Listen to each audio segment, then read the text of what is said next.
Dumbass criminals to talk about, baby. It's the whacked out news. People breaking the law. Fighting in the nude. Drunk people pooping in the street. It's the whacked out news. So many people on meth. Ow! Well, this is a headline that kind of got my attention. Google wants to release 32 million bacteria-infected mosquitoes in the state of Florida. What could go wrong? Now, they're saying it's not weird at all, and there's nothing to fear here. What? They say these male mosquitoes are being infected with Wolbachia bacteria, which prevents eggs from hatching when they mate with wild females. Now, this method targets the Culex quinquefasciatus mosquito, a carrier of the West Nile virus and the St. Louis encephalitis. And only male mosquitoes are released, which do not bite humans. And the technique is presented as an alternative to chemical pesticides. Wait, male mosquitoes don't bite humans? It's just the women. Go figure. Isn't that crazy, Jaybird? The only people that bite are real annoying are the female mosquitoes. Wait, the mosquitoes are sexist? Is this true?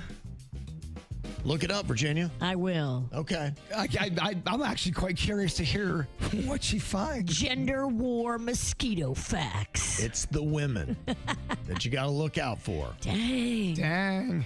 28-year-old Brandon Irizarry was standing outside a Taco Bell in Palm Coast with multiple pairs of pants pulled down. Now, that I need an explanation on. I guess he was wearing multiple pairs of pants, but they were all down. Huh.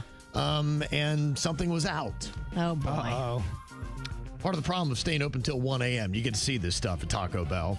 Concerned employees then called the cops, who described him as having his chimichanga out. During the arrest, deputies then discovered a live betta fish swimming inside a plastic container in his backpack. Huh. The fish was taken to the Flagler County Humane Society, where staff said it appeared healthy and later gave it the name Baja Blast. You got to see insane stuff. If you are working at Taco Bell 2A on a Friday night. You probably can't believe it. Every night. There's probably a different story. I'd probably be afraid of every car. And 69-year-old Paul Holmes could easily fit into the call him outs today. We can just grandfather him in because he got arrested after he pushed a 12-year-old boy off his bicycle during a confrontation near the Spruce Creek Clubhouse in Port Orange. And then he drove away with the child's bike in his car. Oh, no. Now, the incident began after the boy, who had stopped near tennis courts to rest, noticed the HOA president staring at him and responded by raising his middle finger before attempting to leave. Dude, same. I love flipping mine off. Do you do it? I have. The HOA director approached the child, shoved him to the ground, and yelled, "Do you know who I am? I'm the president of the HOA." Oh, my gosh. That is the most HOA thing I've ever heard, ever. Amen. He then loaded the bicycle into his vehicle and drove off. The boy's grandfather later found the HOA president driving nearby with the bike still inside the car. Oh, damn. Deputies said Holmes initially refused to return it before eventually handing it over. The child suffered redness on his arm but declined medical treatment. Holmes told deputies he was frustrated by juveniles gathering around the clubhouse after hours and claimed he only took the bike so community security could identify the child and his family. That HOA power got to his head. So wait, was he arrested? It doesn't sound like it right now. They're trying to iron things out. He denied intentionally touching the boy, but I believe they might have some camera stuff. So. Oh, my gosh. If he gets away with that, that is ridiculous. You can't push a kid off a bike and then take the kid's bike. Yeah.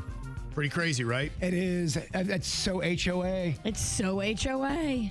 Well, Florida's Volusia County Sheriff is warning parents they could face criminal charges if their kids take part in destructive teen takeovers, which are the large chaotic gatherings that have recently caused fights, vandalism, and violence in parts of the state. I think you got to do it because the kids are not taking it serious. Sheriff Mike Chitwood said some of the events have involved hundreds of teenagers swarming beaches, parking lots, and shopping areas, leading to property damage, assaults, and dangerous behavior. He said parents who knowingly allow it or fail to supervise minors could be held responsible. That's how you stop it from going on. get the parents involved and cite the parents for the bad behavior of the kid. Yeah, like delinquency of a minor, those charges would go to them with the civil liability as well. So, Look, if they're roaming in packs of 100, do you know the kind of damage they can do? yeah, they have been in a lot of cities. Businesses and Tampa's been hit by family. it, Chicago. Yeah, a couple cities seen some really nasty stuff. Scary stuff. It's time to step it up and make the punishment harsher. And it was a teenager that actually caused this problem on a United flight. Apparently, he decided it would be cute to name his Bluetooth device Bomb, B-O-M-B. Oh, boy, they don't like this. No, they did not. In fact, they had to say, we got a 4-letter word that's showing up here on our Bluetooth, and we're going to have to turn it around just to make sure that we're all safe. Oh, Thanks to my a 16-year-old kid. gosh. I hope you think you're funny. Right. And I hope your parents really do punish you. Yeah. Remember how I was talking about that Atlanta judge that was getting it on in her chambers? Yes. So I heard audio over the weekend, and I don't know if it's trick talk or if this is real, but if this audio is actually what was coming out of the judge's chambers, oh, Lord.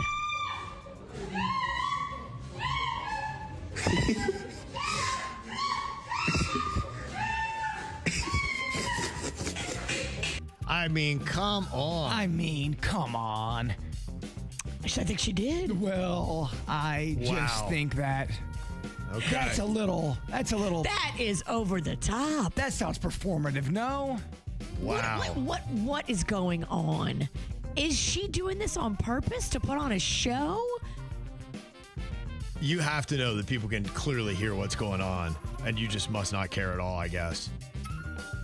I think you're doing it on purpose to this level. Gotta wonder. You do wonder. Do you just think that you are, so full of power, like the HOA guy, Yeah. that you think you're untouchable? You're a judge, and you're like, I can bang this police officer, and I can scream at the top of my lungs, and I'm untouchable. I think that does happen where people who have power, it can get to their head. If no one ever says no or pushes back, they think they can get away with it. Who gonna check me, boo? Do you see the 8 high school students in Texas that were trapped for over 3 hours on the Iron Shark roller coaster at Galveston's Pleasure Pier? Oh, no. They're 100 feet in the air. Rescue teams had to use ladders to carefully extract each student hanging backward on the vertical ascent. Now, luckily, all the students are safe despite brutal heat conditions. Oh, the heat. Oh, my gosh. Yeah. That would suck.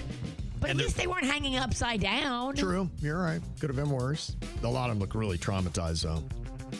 And there's a man who's been banned for life from Cedar Point in Ohio and other Six Flags owned parks. He did a stunt where he ate chicken nuggets while riding the Millennium Force roller coaster.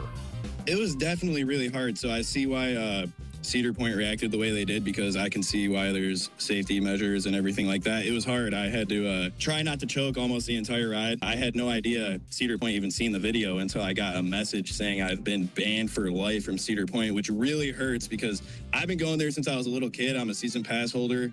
I'm definitely sad about how it ended up, but I understand why they went the way they did. They don't want a bunch of other people trying to pull off challenges like I do. Okay, well, he ate 7 of the 10 McNuggets and at one point asked the person filming the video for sauce, so he was going for it. But I guess apparently that'll get you banned for life. They don't want you choking. No, it's a nightmare liability. Amen. But I get the spirit of the bit. Yeah. Well, I think we've done the bit, but on a much lower budget scale. We called it the messy coaster. And this is not a good plan either. There was a teenager in Utah that suffered life-threatening injuries while attempting to film a social media video involving a dangerous activity known as couch surfing, where a person sits on a couch while it's dragged by a vehicle.